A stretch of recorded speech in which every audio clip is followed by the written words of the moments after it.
Hai teman-teman semuanya, kembali lagi bersama kita kelompok Setan Kober, segenap teman kelompok bersama. Nah, pada kesempatan kali ini kita akan membahas mengenai yang pertama, pengertian integrasi sosial. Yang kedua, faktor pendorong terjadinya integrasi sosial. Yang ketiga, faktor penghambat terjadinya integrasi sosial. Yang keempat, cara terjadinya integrasi sosial. Yang kelima, pengertian mengenai kohesi sosial. Yang keenam, kohesi menurut para ahli. Dan yang terakhir adalah bagaimana sih cara pendekatan kohesi sosial. Nah, sebelumnya kita kenalan dulu yuk. Nah, kenalin, nama aku Alif Salom Miftahul Khoir, nomor absen 3 dan Perkenalkan, nama saya Azril Duza Dermawan, nomor absen 5. Perkenalkan, nama saya Dwi Ayu Prastiawati, nomor absen 9. Perkenalkan, saya Natia Mulia Putri, absen 25. tanpa berlama-lama langsung aja yuk kita ke videonya. Nah, sekarang kita akan membahas mengenai apa sih kira-kira pengertian dari integrasi sosial. Integrasi berasal dari kata integration yang berarti keseluruhan. Secara KBBI adalah sebagai pembaruan hingga menjadi kesatuan yang utuh. Maka dapat kita simpulkan arti dari integrasi sosial adalah penyatuan penggabungan dua atau lebih unsur sosial menjadi satu kesatuan yang utuh yang bisa diterima. Tujuan dari integrasi sosial sebagai pengendalian konflik dan penyimpangan sosial, serta menautkan unsur sosial yang berbeda dalam masyarakat. Hal ini penting untuk menjaga tantangan fisik atau mental dalam masyarakat. Selanjutnya adalah definisi integrasi sosial. Yang pertama, menurut Michael Barron, integrasi sosial merupakan suatu pola hubungan yang menerima adanya perbedaan ras dalam masyarakat tetapi tidak memberikan fungsi yang penting pada perbedaan ras tersebut. Selanjutnya adalah menurut Abu Ahmadi, integrasi sosial merupakan integrasi yang memiliki kerjasama dari seluruh anggota masyarakat mulai dari tingkat individu, keluarga, lembaga, dan masyarakat sehingga dapat menghasilkan sebuah kesepakatan nilai yang sama-sama dijunjung tinggi. Dan yang ketiga adalah menurut Gillin, suatu bagian dari proses sosial yang terjadi karena suatu perbedaan fisik, emosional, budaya, dan perilaku.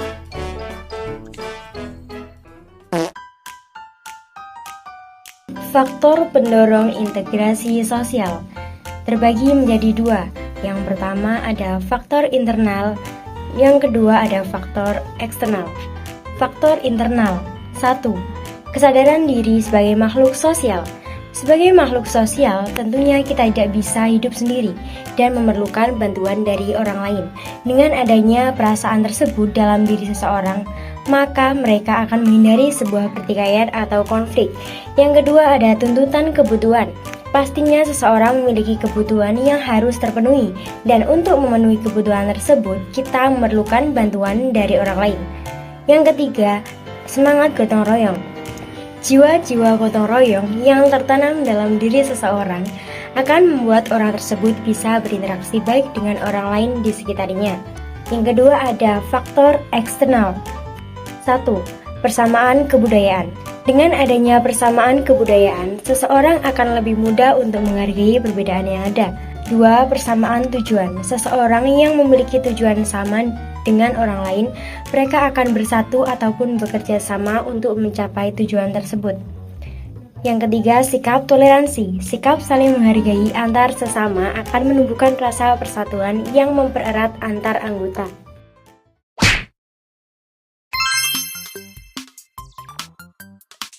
Faktor penghambat integrasi sosial. Yang pertama, kurangnya toleransi. Toleransi adalah salah satu kunci untuk mencapai integrasi sosial. Jika dalam diri seseorang tidak ada sikap untuk menghargai orang lain, maka akan timbul sikap etnosentrisme sehingga menyebabkan diskriminasi. Yang kedua, tidak ada kesadaran dalam diri individu. Jika dalam diri seseorang tidak ada rasa sadar bahwa ia membutuhkan orang lain dan harus menghargai orang lain, maka itu akan menghambat terjadinya integrasi sosial. Yang ketiga, kurangnya keterbukaan di antara masyarakat. Individu atau seseorang yang memiliki sikap kurang keterbukaan atau individual akan kurang bisa menyesuaikan diri dengan masyarakat, kurang percaya diri, sehingga akan kurang dekat dengan masyarakat.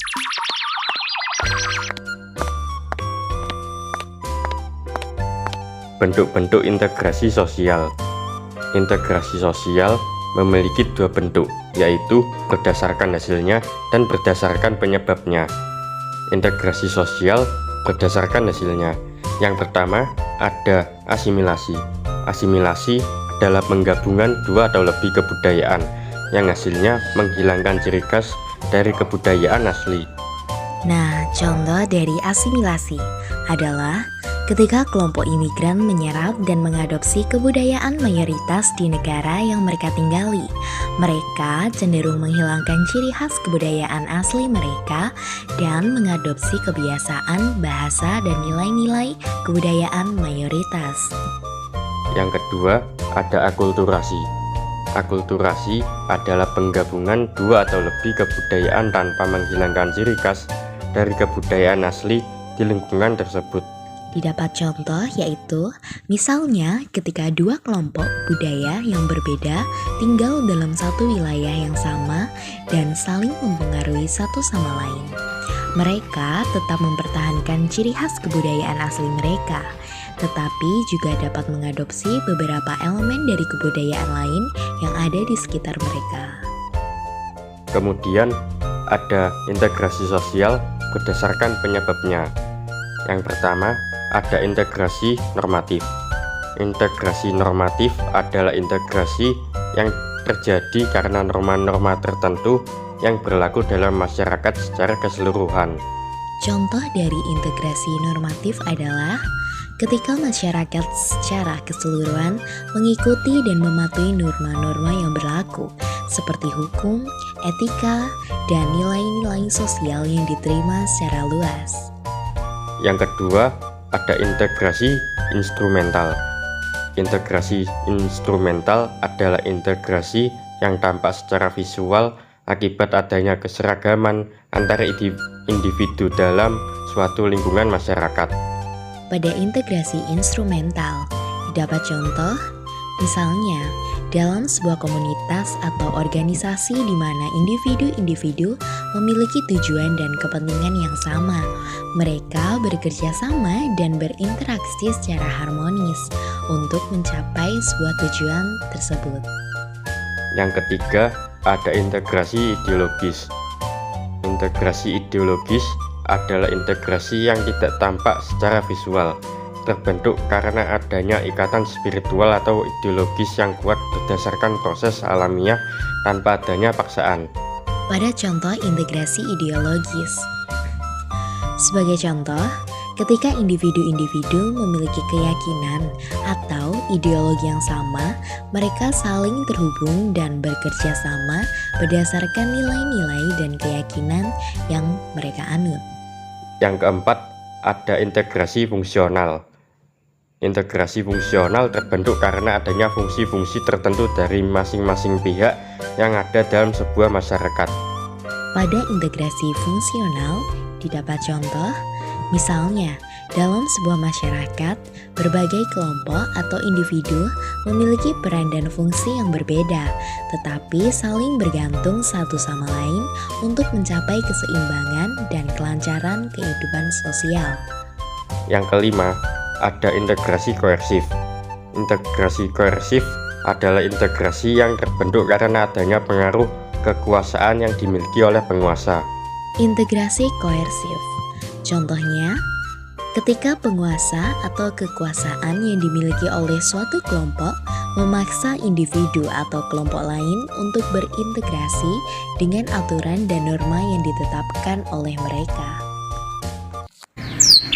Syarat terjadinya integrasi sosial. Yang pertama, anggota masyarakat merasa telah berhasil mengisi kebutuhan hidup satu sama lain. Yang kedua, nilai dan norma dasar telah tercapai melalui kesepakatan bersama. Yang ketiga, nilai dan norma dasar telah hidup dan berkembang cukup lama dan konsisten. Yang keempat, adanya sikap toleransi pada setiap individu. Yang kelima, selalu menempatkan kesatuan dan persatuan di atas kepentingan pribadi. Nah, jadi dalam presentasi ini kita telah membahas berbagai aspek yang terkait dengan integrasi sosial, seperti pengertian dari integrasi sosial, faktor pendukung integrasi sosial, faktor penghambat integrasi sosial, syarat integrasi sosial, bentuk-bentuk integrasi sosial. Nah, melalui pemahaman dan upaya yang aktif, integrasi sosial dapat menjadi landasan yang kuat untuk membangun masyarakat yang harmonis, inklusif, dan berkelanjutan. Dengan menghargai perbedaan, membangun dialog, dan menciptakan ikatan yang saling menguntungkan, kita dapat mendorong integrasi sosial yang positif dan memberikan manfaat bagi seluruh masyarakat. Nah, jadi gimana teman-teman pembahasan kali ini?